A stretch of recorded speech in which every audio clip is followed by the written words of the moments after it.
Hey everybody, I like all of you got the news that Colin Powell died at 84 years old due to complications, they say, of COVID. Apparently he had a blood problem and I think a cancer problem already. Not sure. But whatever the case, we've lost a great American leader. Not just as this title would imply a great black American leader, but a great American leader. And a person who marked particular importance to me in my development. Let me explain. Prior to what Colin Powell did, the subconscious idea was that if you're black and you're among white circles and white power circles, then you sold out. And that no one white in those power circles wanted to see people who look like me or Colin Powell band together as one in a group. Give you an example of something that happened at the press conference where Jack Del Rio was named the new coach of the Raiders in 2015. What happened was that, and I'll never forget this, the room was full of press people, and then just around, I would say, toward the end, there were a group of us gathered together, black, but not because we were black. It just happened that way. And we were talking about something related to the press conference. Well, one of the people said, "This isn't a good thing." And I understand what he meant. And he said, "This." And I said, "What?" He goes, "All of us together." And I said, "Please don't ever say that again. That's just not the right way to think." And Colin Powell and what he did had a lot to do with my assertion. See, the way I look at Colin Powell is this, and I'm not alone. When it was first announced that Colin Powell passed away, the Twitter headline was, well, he's the person that helped advance the idea that there were weapons of mass destruction when there were none. Okay? But see, from a black perspective, that wasn't the story. The story was when Colin Powell endorsed Barack Obama for president, and he became eventually the first black president of the United States. He did that in 2008. And you could see what led General Powell to that point. The Secretary of State, by that place, had recognized that in too many occasions, he was used by white conservatives as a kind of a messaging tool to say, see, Black America, it's okay, Colin endorses it, or it's okay, Colin likes it. And Colin was getting pretty tired of that. It was quite clear. And when President Obama won the Democratic primary against Hillary Clinton, a seismic shift happened in American politics and America. And conversations about us, normally heard in back rooms, normally whispered, and then gotten to us, unless, of course, we happen to be in the same circles and someone was bold enough to express them, were suddenly turned out. The inside was turned out for the American public to see right at the time of the advent of social media. And it was ugly. And Colin Powell didn't like it. Barack Obama is not Muslim. And as Colin Powell did say at the time, and if he was, so what? Barack Hussein Obama was American. There was a lot of attacks around the idea that he can't possibly be American. Our last president, Donald Trump, wholeheartedly participated in that activity, even questioning whether Barack was born in America. He was. All of that impacted Colin Powell and us to the point where Colin got on Meet the Press, which was the place that you went to make political announcements in those days, and shocked the world, but he didn't shock me. I simply was happy, overjoyed, because it changed how we relate to each other. Why?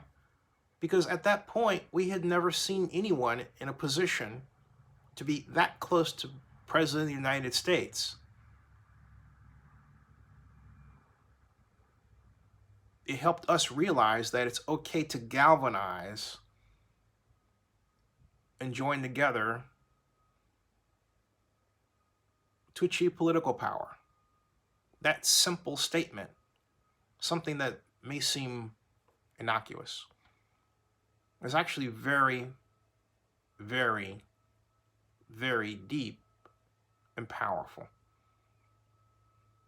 It goes a long way to explain why we allowed slavery to happen. It goes a long way to explain why, as a people, we still haven't recovered from slavery. It's an expression that attracts you of where our mentality has been. And it demonstrates, again, how removed from that place Barack Obama, being the Democratic nominee for president, took us. It took us to a new place. It said that Black Americans really do matter. I remember when President Obama was accepting the nomination when he was senator, and I was at an Invesco Field, as it was called then, where the Broncos play, where the Democratic National Convention was held, and President Obama gave his speech. I saw something I'd never seen before in a group. Black men waving American flags with joy, pride. And there wasn't a dry eye in the house. And there are about 75,000 people there. I have it on Zenny62 YouTube. It was a moment that America really came together. And that was also 2008. So swept up in that coming together and the new realization of Black relations and what it means to be Black in the United States. You know, Baraka's mother is white. And all of that, it forced all of us, including Colin Powell, to, in a sense, redefine America as we went. And that was his gigantic contribution. Simply doing what particularly white Republicans didn't think he was going to do in endorsing Barack Obama, that simple act sent a seismic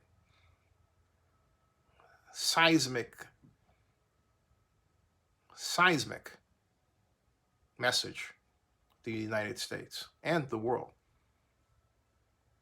To say it was a game changer is an understatement, because again, here's a man who got to where he was by, as they would say on the streets, moving through a white power structure or selling out.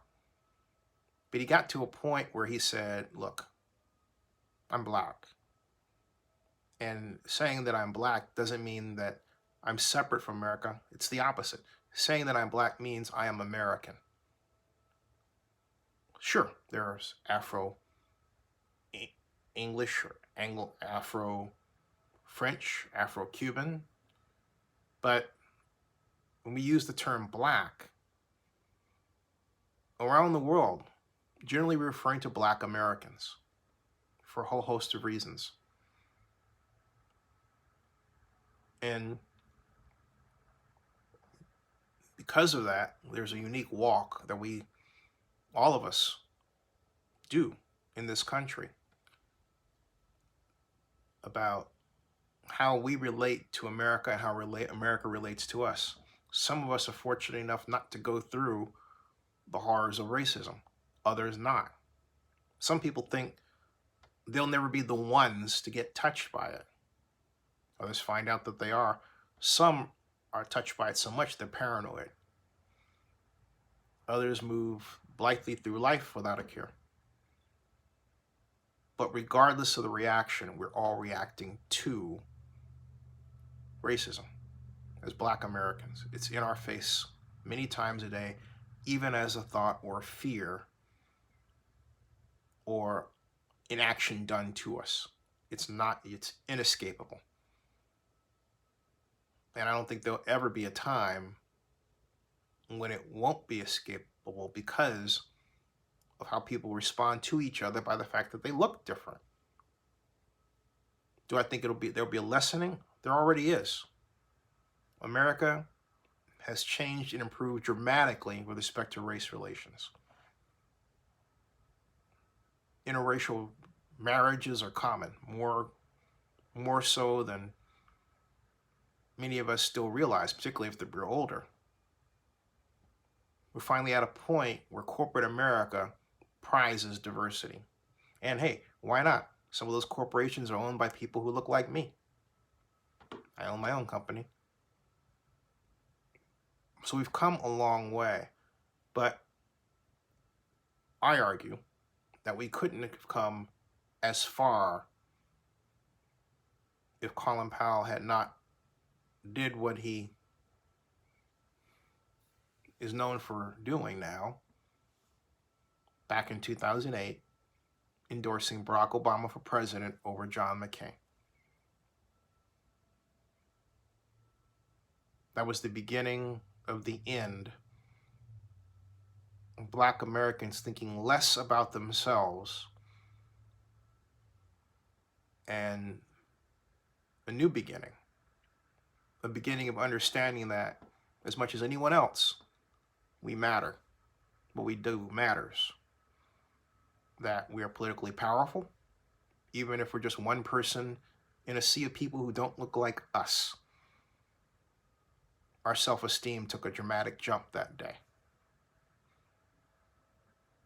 And so for those of you who may not understand, let me explain this in closing. You want to get to a point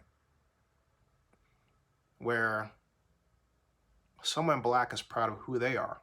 It doesn't matter if their mother's black and their father's white or whatever. That doesn't matter.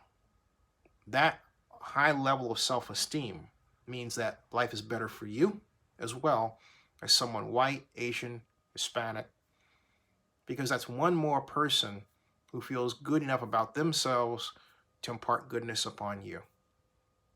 And that's true for everybody. You know, one of my favorite people in my life, John Rizzo, is my teacher at Skyline High School. He would always say, I'm Italian. I'm Italian. Had a cool sports car. And girlfriends. But what I loved about Mr. Rizzo was his sense of self. Not expressed in a way that was insulting, but expressed in a way where you wanted to meet up and have fun with him or just listen to him in class because he had a lot of interesting things to say. He was a lively man. I want us to get to a point where it's okay to say, hey, I'm black and I'm proud, but not say it because people are putting you down or not saying it because it's a reaction to racism, but you're saying it because you truly like who you are in the American context. right? Which means everybody, regardless of colors, contributed to the fact that you're proud of who you are as a person, and you're black.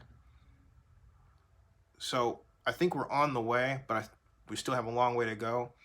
And again, had Colin Powell not done what he did in endorsing Barack Obama, we would be a dramatic step distant from that magical point in life. Subscribe to Zenny62 and bookmark oaklandnewsnow.com.